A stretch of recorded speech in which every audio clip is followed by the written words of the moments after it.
Let's start by creating a new project. Go to the top plane and let's draw a circle. Center it.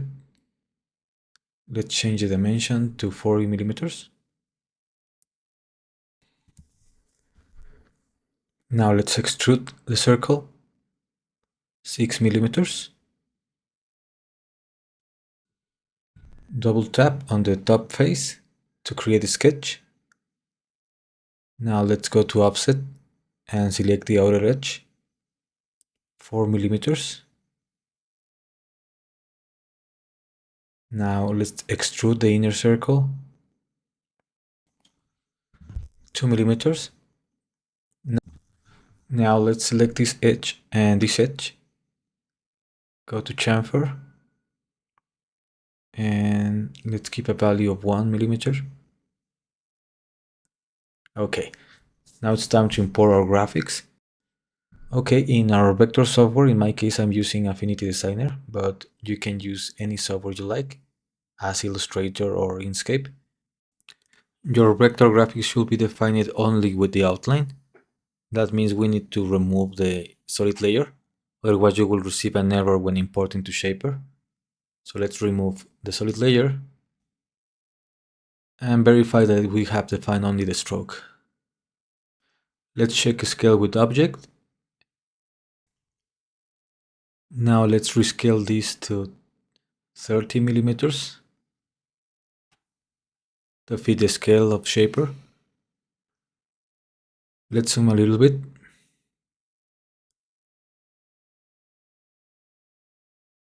Now let's select the graphic and go to export.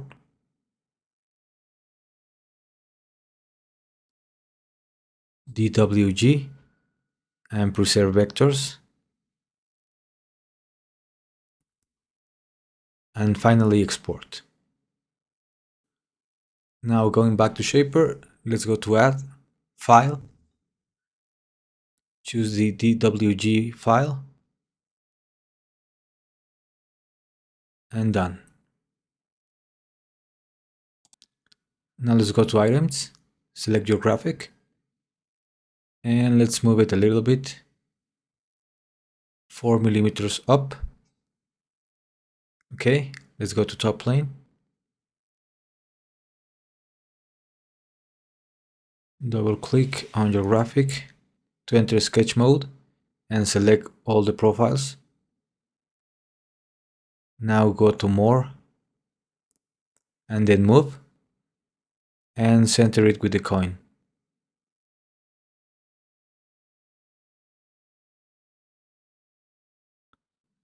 Okay, let's now exit the sketch, go to your graphic, then scale down a little bit.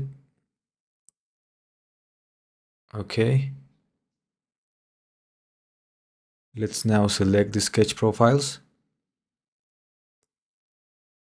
and then extrude 1.2 millimeters.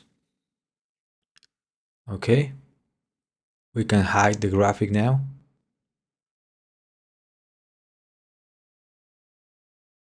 Let's now select the top faces. Go to chamfer fillet, select fillet. Let's put a value of 0.08 and that's it.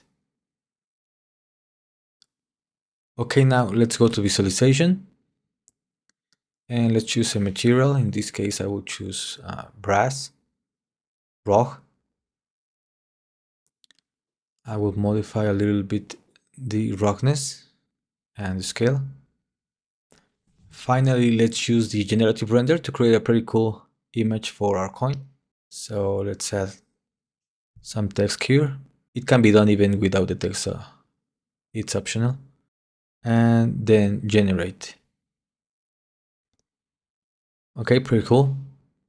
I will save it to photos, and with a little bit of editing, we can get our final render. Thanks for watching.